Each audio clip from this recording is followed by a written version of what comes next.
Assalamualaikum warahmatullahi wabarakatuh. Sahabat rahimakumullah yang dimuliakan Allah Subhanahu wa taala. Salat adalah hal wajib, tetapi juga menjadi salah satu faktor dalam penimbangan amalan apakah orang tersebut masuk neraka ataupun surga. Tahukah kamu, salat adalah hal pertama yang bakal dihisab atau ditimbang di hari akhir nanti. Dan ternyata rajin melaksanakannya bukanlah jaminan.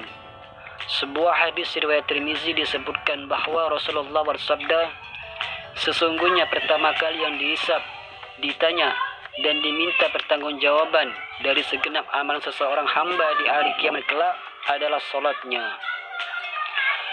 Bila salatnya baik, maka beruntunglah ia, dan bila mana salatnya rusak, sungguh rugi menimpanya. Meskipun sangat penting, tapi ternyata masih ada aja orang yang menganggap salat adalah remeh, bahkan tidak melaksanakannya. Bahkan sebagian orang mungkin tetap melakukan salat namun terpaksa karena menganggapnya rutinitas.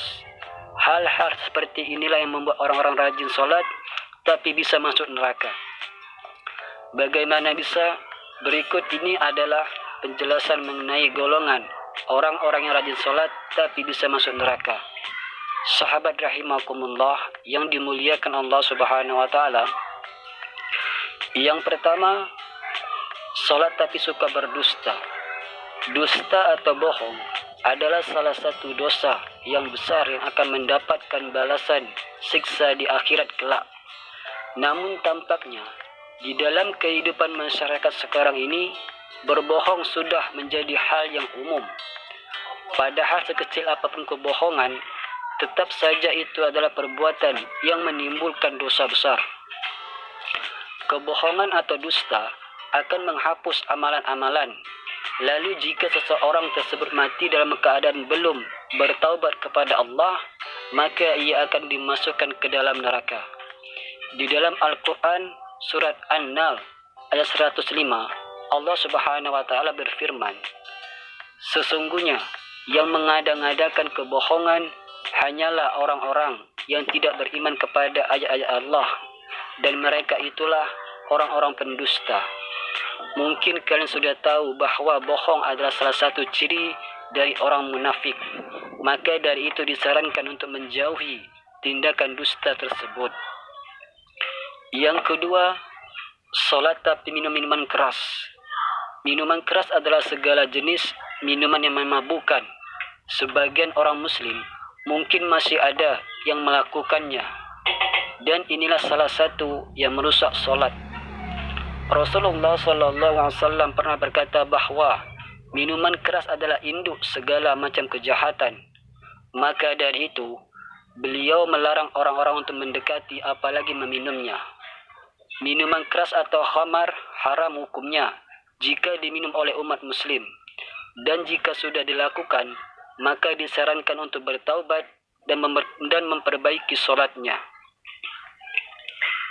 Yang ketiga, salat tapi percaya dukun.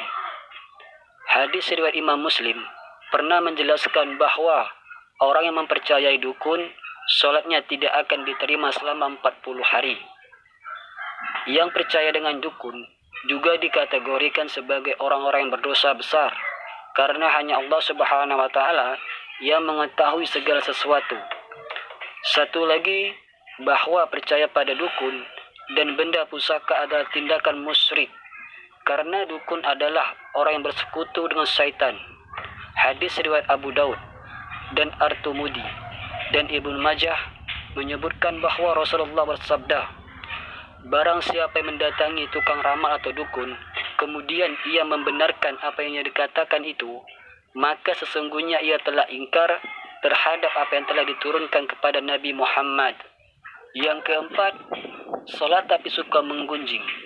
Salah satu yang bisa memasukkan orang ke dalam neraka adalah bergunjing, membicarakan kejelekan orang lain.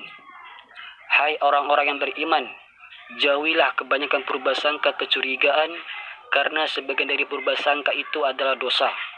Dan janganlah mencari-cari keburukan orang dan janganlah menggunjingkan satu sama lain. Adakah seorang di antara kamu yang suka memakan daging saudaranya yang sudah mati?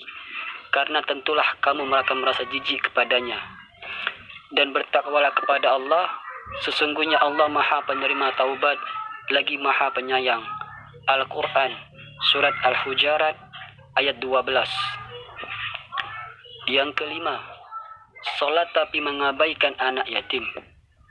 Orang yang solat tapi mengabaikan anak yatim adalah termasuk golongan orang yang mendustakan agama dan bisa masuk neraka.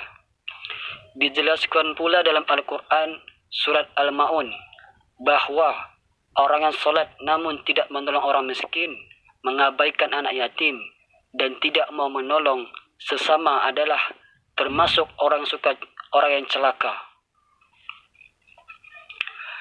Sahabat rahimakumullah yang dimuliakan Allah Subhanahu wa taala, itulah 5 golongan orang yang rajin solat namun bisa masuk neraka.